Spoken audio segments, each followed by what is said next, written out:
We are living in a paradoxical world. The world and all the definition is full of paradox. For example, let's say happiness. Everyone needs happiness, yeah? Everyone like to be happy, to be blissful. There is no one in the whole earth, not a single person who don't want to be happy. But the point is, no one is happy, or almost no one is happy. This is the one of the most striking paradox of today's civilization. Even though everyone has desire to be happy, though none of them are happy. What does this signify? This should signify the direction they are moving towards being happy should be wrong. That could be the conclusion. Why? Because if they have desire for something and if they move continuously on the right direction of achieving something, there is no single force in the world that can hold them from achieving their destiny, achieving their goal. But the point is, everyone is in hustle, everyone is running, everyone is moving faster, everyone is earning money, everyone is doing everything for the sake of only bliss, for the sake of only happiness. Still, almost everyone is not getting the happiness they expecting. They are trying to earn the money. When they succeed earning money, still they feel something is lacking. Still they feel the happiness they were in search of is not fulfilled. Then the question arises, what happens to their all the lifelong effort? What does that mean? Their lifelong effort, what does that signify? And where are we heading towards? One estimate says that we have more than such nuclear weapons that can destroy more than 1,000 times to this earth.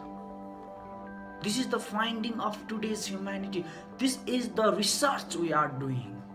That we are creating that much destructive power that can destroy us not once. That can destroy us 1,000 times. And still we are unsatisfied and we are moving towards the nuclear exploration, nuclear weapon making. We are new participants in this nuclear era are making new nuclear weapon. And the conclusive evidence is, and the conclusive point is, as a whole humanity, we are gathering more nuclear weapon to destroy ourselves. We are gathering not only nuclear weapon, we have such a destructive way of living that even the global warming is going to destroy this humanity in coming times. Even global warming, even the warming of this earth will destroy one of the most clever, one of the most intelligent creature even created by the nature. How it is possible? If we go deeper to all this fact, then we can find that however we may be clever, however we may be logical, however we may be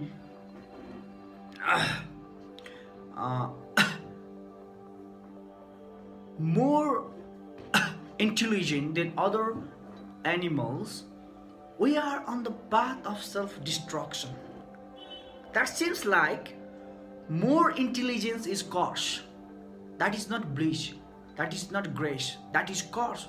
That is bad thing. That is turning out to be the bad thing. Because we are digging our grave ourselves. And the interesting thing of digging this grave is, we are not digging one grave for one people. We are digging many hundreds of graves for single people. How a logical human being can think of that, can estimate that like one person need more than one grapes. In conclusion, if we conclude the whole process, just like communism, just like democracy, new capitalism, uh, white extremist, all this nuclear race, everything, if we go deeper to the conclusion of everything, we see to today's era of human civilization, we found there is something lacking, or the direction we are moving ahead. There is a saying, civilization never go back, but I think that is wrong. Our civilization is going back. In retrospect, if we see retrospectively, then we can see that the Buddha, there is no Buddha now. There is no Jesus now. There is no Muhammad now. There is no Kabir now. There is no Einstein now. We lack that persons now. We lack that personality. What we have is, we have Trump, we have Erdogan, we have Netanyahu, we have lots of people, all the destructive. We have Bin Laden, he recently get killed. Some years back he get killed. But our century have all this type of destructive people. All these people whose center point is gaining the power, who are trying to acquire the power. For sake of what? For sake of nothing. Why the people are not understanding that the search for the humanity is not power. The search for humanity should not be power. The search for humanity should be liberating from the so-called desire of power, that is called ego. All the people should have that desire to get liberated from that ego of acquiring power, acquiring money, acquiring everything that comes by, and trying to be bigger and better. But that may makes them bigger in the materialistic way of view, but they are not becoming better. That's why, that is the center point.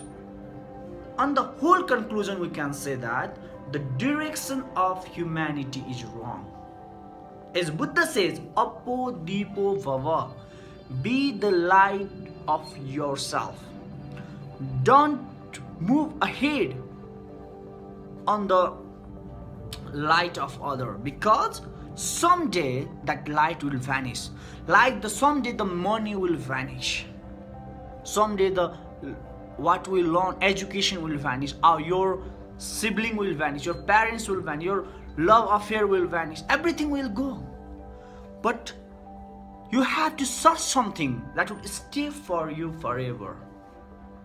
And the whole humanity is not in that direction. We are not searching that thing that will stay us, that will stay forever to us. That's why, that is the reason why 99% of people are not blissful.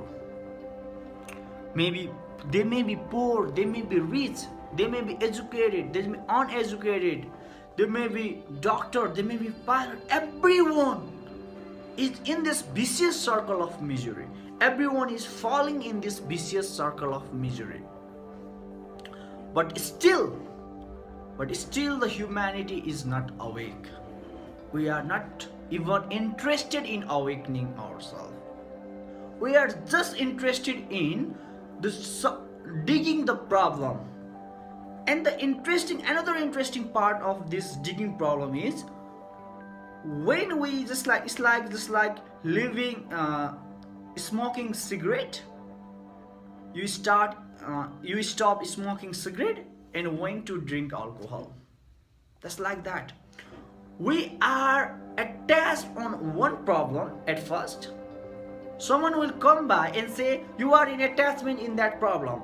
And that guy think that, okay, let's leave that. And he will go to next station, next attachment. Like, at first, You are in attachment of earning money. Now you are in attachment of giving money. At first you think acquiring money will give you pleasure. Now you fail. You have billions of dollars, still you have no bliss at all. You may have everything, your own private jet, or your own private island, your own private everything, everything you can possibly acquire in this world you have. But still, the bliss, the happiness, the joy is not there. The real joy you are in seek of. And someone will come by and say, acquiring money is not the means of getting that bliss. So you should stop doing that. And that guy will say, okay, I'll do. And he will move to next thing, to just giving that money. And the point is, if acquiring money can't give you that bliss, then giving money also will not give you that bliss. Because they are the two different part of same coin. They are no different thing. It's just like leaving cigarette and starting alcohol. Both are a neurotic thing. Both are giving you hallucination. Both are avoiding you to be conscious. If one can't give you that bliss, another also will not. If this one will give you bliss, then this should also give you. So another question that comes to your mind, that may comes to your mind is, then what is the direction? Direction is, now you should stop trying acquiring things. That doesn't mean don't enjoy things comes to you. It's okay if money comes by you, if anything comes by you, it's fine. Just enjoy, just accept whatever it is. But don't go in the run of acquiring them. If you move towards the direction of acquiring all those things, then finally, when you reach that peak, like Bill Gates reached, like Warren Buffett, like Larry Ellison, all these billionaires reached, what they say now is, it's meaningless. All this money has even lost their value. Because whatever they can do nothing after some limitation of the acquiring money. So the point is, now what you have to do is stop your race of acquiring everything. Don't reject anything, just accept if they comes by, but now go inside seeking yourself. As every mystic, every spiritual master has said, your life is not all about your body. It's about your body and your soul. So the lacking is, you know everything about body. You know cosmetics, aesthetic about your body. You know how to make your body beautiful. You know how to present your body beautiful. You know how to develop your body beautiful. Everything you know. The thing you don't know is your body. You may be perfect in your body, still there is another part you need to worry about. That is soul. You need to start to get in tune with your own soul. The very moment you start your journey on that, the real bliss you are seeking for your lifetime will start to sour in you. At that very moment, the wonderful thing is, even if you are so rich or even if you are poor, you will start to rejoice every moment life offers you. You will be equally happy if life offers you luxury, or if life give you lower life. It's fine, because that doesn't mean anything at all. So the path for the real bliss is not to be in race of acquiring any materialistic acquaintance. It is starting to get in tune to your soul. But how fascinating it is, see. Your life is made up of your body, that includes all your brain, everything, and your soul. That is called vibration of your body. And the fascinating and very intriguing part of this information is we are way beyond well known of our body, but we know nothing about our soul. So we are like incomplete, one-legged person. We cannot walk being one-legged. We need two legs to walk properly. So, however you may seek all this materialistic thing, materialistic acquaintance, still you will lack the another half of you. So, the bliss is not possible within you. And you may lose your whole life, not a single life, many life. You have been here for many life. Maybe you have listened to Buddha. Maybe you have listened to Jesus. Maybe you have listened to Mahavira. Maybe you have listened to Muhammad. Everyone you may have listened. But still there is misery in you. You are not awakened.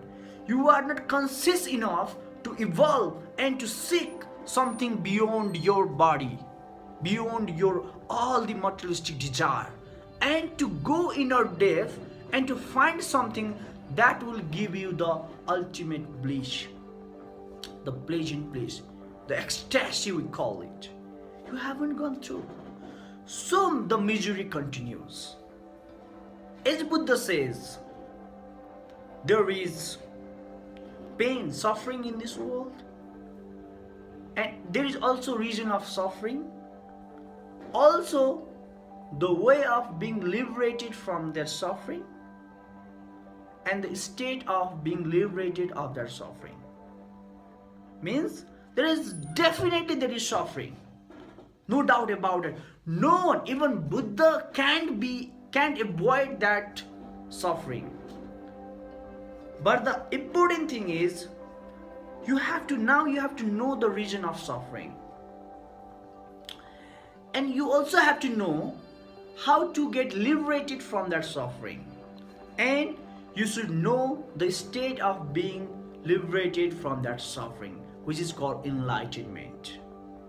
The very day you get enlightenment, that very day you will be liberated from that suffering. That doesn't mean suffering doesn't happen to you. That means you are like the lotus blooming in the muddy field. Yes, there will be mud, there will be pain, there will be suffering, but you will be lotus blooming in the muddy lake. That you will be. And that's what enlightenment is. We cannot say what is enlightenment. We can define in that aspect. That means suffering may come to you, misery may come to you, many incidents may happen to you. Like Buddha was thrown stone at him after being enlightened. What the Buddha reply was? He said, "It's okay, fine. Welcome that guy who want to throw a stone at me. No, he is in the pain. So he want to reflect his pain in throwing something to other. That's fine. I can accept. Come, call him here." And when he called that guy who threw him stone, that guy get transformed. That guy become his own disciple. That is the way of being liberated from that pain. Pain will come to you. When you will get sick, you will feel pain. Your body will feel pain. But still you are detached from that very pain. That is why you will be so fascinated to live a life where there is pain and you know there is pain. You will be witness, and that pain also starts to be rejoicing. You will start to enjoy that pain.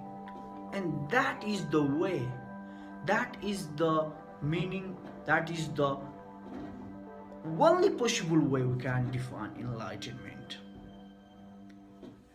And due to the wrong direction of human civilization, nowadays so less people are interested in doing so. So less people. And they even don't consider of that fact.